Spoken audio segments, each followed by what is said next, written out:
Hello and welcome back to Life Lessons with Sheila. I am so glad to see you here today. Today we're talking about faith. When it's all you have, you realize it's all you really need. And it's true. I don't know how many of you have been in a spot where all you had was your faith and it got you through. It got you through. If it did it once, it'll do it again.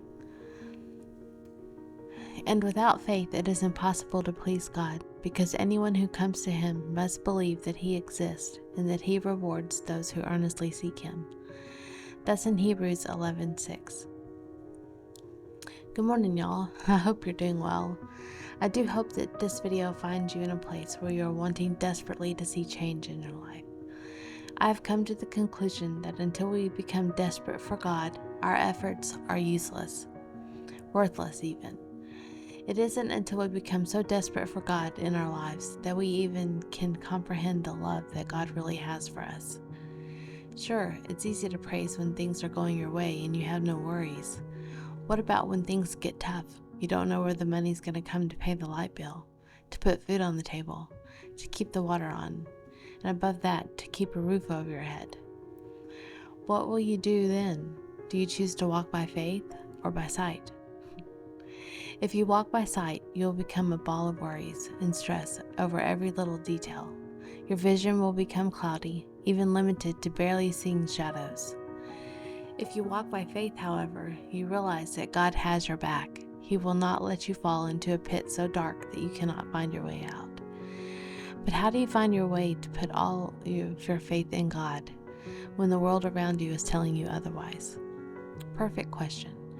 And I hope to answer this a little better so that I can end this video in a more clarification for myself on this matter. As you know, if you watched the last two videos, that I'm in a tight spot myself. Faith, when it's all you have, you realize it is all you need. The simple yet profound statement encapsulates the essence of human resilience, the power of belief, and the triumph of the human spirit against all odds. In times of trial and tribulation, when the storms of life threaten to overwhelm us, it's our faith that becomes our guiding light, our anchor in the stormy seas.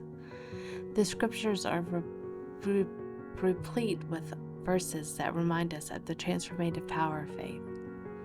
As Hebrews 11:1 tells us, "Now faith is the substance of things hoped for, the evidence of things not seen." It's this unwavering belief in the unseen and the promise of a brighter tomorrow that sustains us through the darkest of nights. But faith isn't just a religious concept. It's a universal truth that transcends cultural and ideological boundaries. Throughout history, countless individuals from all walks of life have attested to the power of faith to move mountains and overcome seemingly insurmountable obstacles. One of the most enduring examples of faith in action comes from the civil rights movement in the United States. Dr. Martin Luther King Jr., a beacon of hope and a champion of justice, famously said, "Faith is taking the first step even when you don't see the whole staircase." In the face of systemic oppression and rampant injustice, Dr. King and his fellow activists refused to lose faith in the possibility of a better future. Their unwavering belief in the power of love and nonviolence ultimately brought about systemic shifts in society and paved the way for a more just and equitable world. Similarly, Helen Keller, despite being deaf and blind from a young age, exemplified extraordinary faith in the face of adversity. She once said, "Faith is the strength by which a shattered world shall emerge into the light." Despite her profound disabilities, Keller refused to be defined by her circumstances. Instead, she relied on her indomitable spirit and unshakable faith to transcend her limitations and become a beacon of inspiration to millions around the world.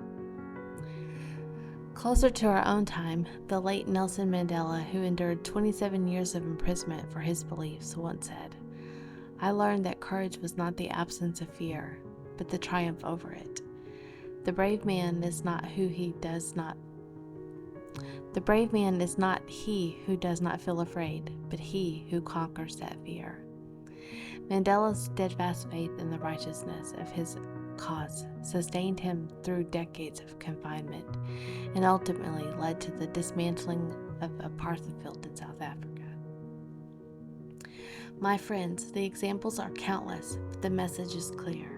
When we find ourselves standing at the crossroads of despair and hope, it's our faith that points the way forward. Whether we draw strength from our religious convictions, our inner resilience, or the inspiring examples of those who have gone before us, one thing remains constant. Faith has the power to transform lives, to heal wounds, and to bring about a lasting change. Walking by faith means living life in light of eternal consequences.